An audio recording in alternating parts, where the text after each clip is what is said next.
ازيكم يا شباب، عاملين ايه؟ يا رب دايما تكونوا بخير. فيديو النهارده عن مكمل اليوهمبين. هل فعلا بيحرق الدهون؟ عايزين اول حاجه نعرف ايه هو اليوهمبين. اليوهمبين ده عباره عن عشبه بيستخرجوها من شجره في افريقيا، بتبقى موجوده في بلاد اللي هي الكاميرون وفي الجابون وفي زئير.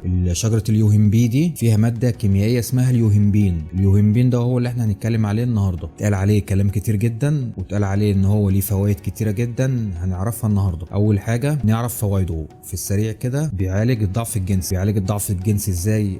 بيساعد على توسيع الاوعيه الدمويه وبيضخ الدم بصوره افضل. بيعمل على تنشيط اعصاب القضيب، بيوسع الاوعيه الدمويه لزياده تدفق الدم في القضيب، وبيزود الرغبه الجنسيه، وبيساعد كمان على اطاله الانتصاب. اتعمل مجموعه دراسات على اليوهمبين بالنسبه لعلاج الضعف الجنسي. في مجموعه خدت اليوهمبين ومجموعه لا، لقوا فعلا ان المجموعه اللي خدت اليوهمبين اتحسنت الوظائف الجنسيه عندهم بشكل كبير قوي. تاني فايده بيعزز فقدان الوزن. دراسات اتعملت في 2006 على 20 واحد بيلعبوا كوره، مجموعه منهم خدوا يوهمبين ومجموعه تانية خدوا مكمل وهمي. المجموعه اللي خدت اليوهمبين ده خدته لمده 21 يوم بجرعه 20 مللي جرام يوميا. في اخر المده لقوا ان المجموعه اللي خدت اليوهمبين فعلا وزنها قل. في دراسات تانية اتعملت ان هو اليوهمبين ده بيقلل الوزن مش بيقلل الدهون، وبيحرق الدهون. ده ليه؟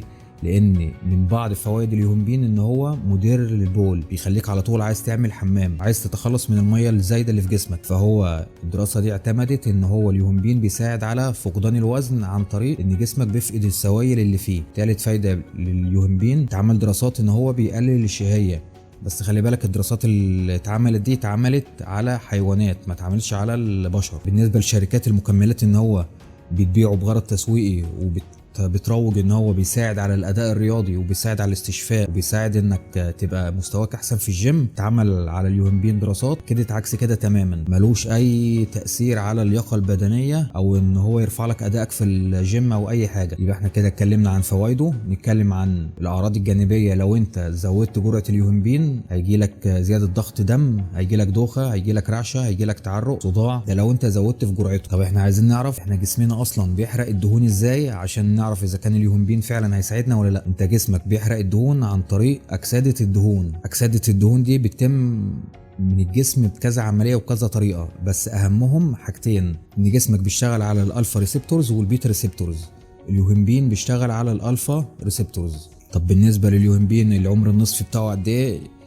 جرعه اليوهمبين بتقعد في جسمك من ساعه لساعه ونص. طيب الخلاصه، نستخدم اليوهمبين ولا لا؟ عايز اقول لك كام نقطه. اول حاجه لازم تبقى عارف ان مفيش مكمل اتعمل هيقدر يحرق لك الدهون زي النظام الغذائي، وانك تبقى عامل فيه عجز في السعرات. دي كده خدها قاعده، مفيش مكمل اتعمل، مفيش مكمل اتصنع يقدر يحرق لك الدهون. اهم حاجه تلتزم بيها هو النظام الغذائي، وانك فعلا تعمل عجز فيه، تعمل عجز في سعراتك، تاكل اقل من احتياجاتك. دي بالنسبه لاول نقطه. تاني نقطه، ممكن تستخدم اليوهمبين فعلا وهيفيدك فعلا لو انت دهونك اصلا قليله. يعني انت دهونك اقل من 10% ممكن تاخد اليوهمبين. دلوقتي واحد انت ماشي على نظام غذائي وسعراتك قليله جدا، انت كده هتقلل ايه تاني عشان تخس؟ فاليوهمبين هنا هو اللي هيديك الزقه الزياده.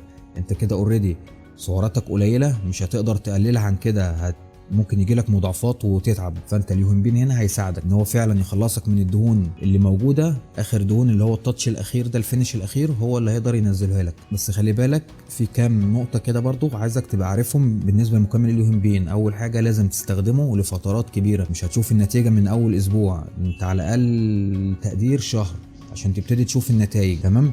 تاني حاجه لو عايز افضل نتيجه من اليوهمبين لازم تستخدم معاه حاجات بتشتغل على البيتا ريسبتورز زي منشط الكلين بترول ومنشط الإفيدرين. الاثنين دول بيشتغلوا على البيتا ريسبتورز. خلي بالك الكلين بترول والإفيدرين يعتبروا منشطات، مش اي حد بياخدهم. انا بكلم الناس اللي عندها مطوشه وخلاص هي عارفه هي بتعمل ايه وبتاخد منشطات وهرمونات، فهي عارفه هي بتعمل ايه. لو انت عايز توصل لاقصى نتيجه في النشفان ممكن تستخدم الحاجات دي. الخلاصه، ناخد اليوهمبين ولا لا؟ ومين يستخدمه ولا لا؟ لو انت واحد عندك ماتش وعايز تطلع باحسن صوره في التنشيف وافضل نتيجه في التنشيف استخدم اليوهمبين. اي واحد تاني بتتمرن لنفسك عندك نسبه دهون عاليه ما تستخدمش اليوهمبين ووفر فلوسك. كده اكون خلصت حلقه النهارده. يا رب الحلقه تكون فادتكم. لو عندك اي سؤال اكتبه في الكومنتس. ما تنساش اللايك والشير عشان ده بيدعم القناه جدا. اشوفكم الحلقه الجايه.